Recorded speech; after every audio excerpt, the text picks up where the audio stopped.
Hello everyone! Welcome back ulit sa aking mini vlog. Ako pala si Mase at itong vlog na ito, ipapasyal ko kayo dito sa city ng Hong Kong. Sasakay tayo ng bus na ito.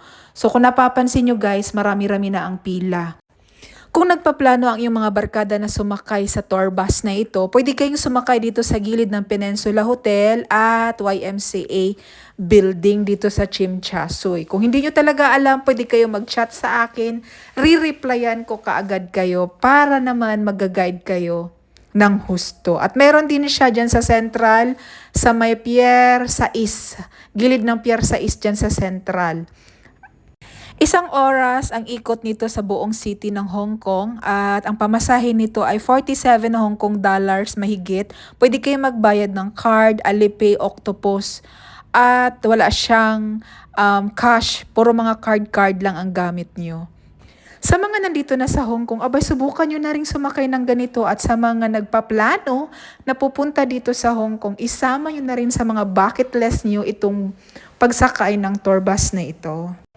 Kung hindi ka naman makakapunta dito sa Hong Kong, huwag ka mag-alala dahil sa video na ito, isasama kitang mag-ikot dito sa Hong Kong. Makikita mo ang kabuuan ng pag-iikot ko dahil gagawin ko itong i-full video ko para mapapanood mo ang kagandahan dito sa Hong Kong. Sit back and relax ka muna dyan. Panoorin mo ang kabuuan ng video na ito. Ang oras ng bus ay alas 10 ng umaga kung hindi ako nagkakamali hanggang alas 7 ng gabi. Kaya pumili kayo ng oras na gusto ninyo na hindi masyadong mainit. Ang pinili naming oras na ito ay alas 6 na kami nang sumakay nito hanggang alas 7 kami ng gabi. Para hindi masyadong mainit kasi nasa rooftop kayo, walang bubong yung bus na sinakyan ninyo, hindi kayo mababad sa init ng araw. At mag-enjoy kayo sa biyahe, matatanaw nyo ng maganda kapag hindi masyadong mainit yung sikat ng araw. Sa oras ng pagsakay namin ay 2 lang kaming Pilipina, halos karamihan na kasabay namin ay mga iba-ibang mga lahi. So kami lang 2 ang bukod tanging Pilipina na andito nakasakay, kaya feeling turista na rin kami.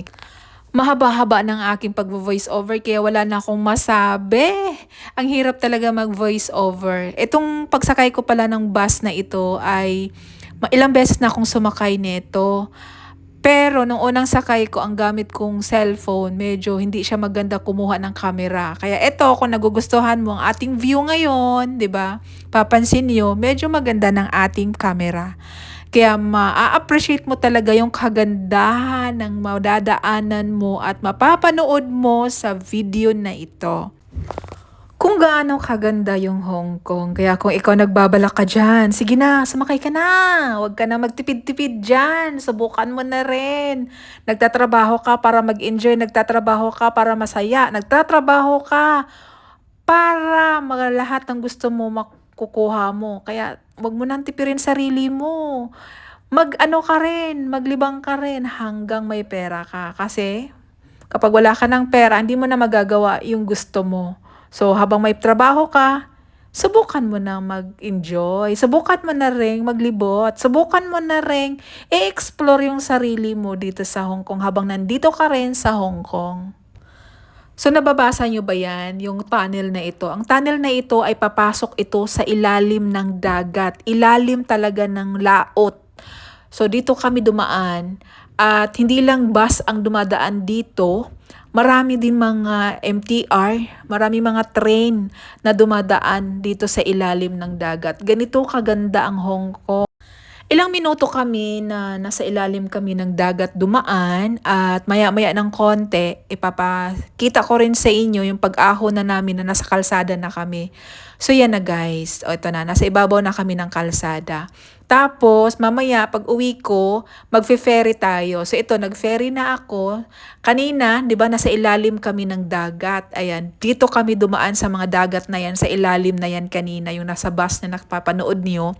So ngayon, andito na ako sa ibabaw naman. Nag-ferry na ako para mapanood nyo talaga kung saan kami dumaan kanina, kung gaano kalalim yung dinaanan namin kanina sa bus. Tapos ngayon ako nasa ferry naman. So yun guys, tapos ng aming paglilibot na maghapong paglilibot dito sa Hong Kong. So, uwian na. Salamat sa inyong lahat, sa inyong pagpapanood. Maraming maraming maraming salamat po sa inyong lahat. See you po sa next na vlog. Sana nag-enjoy kayo.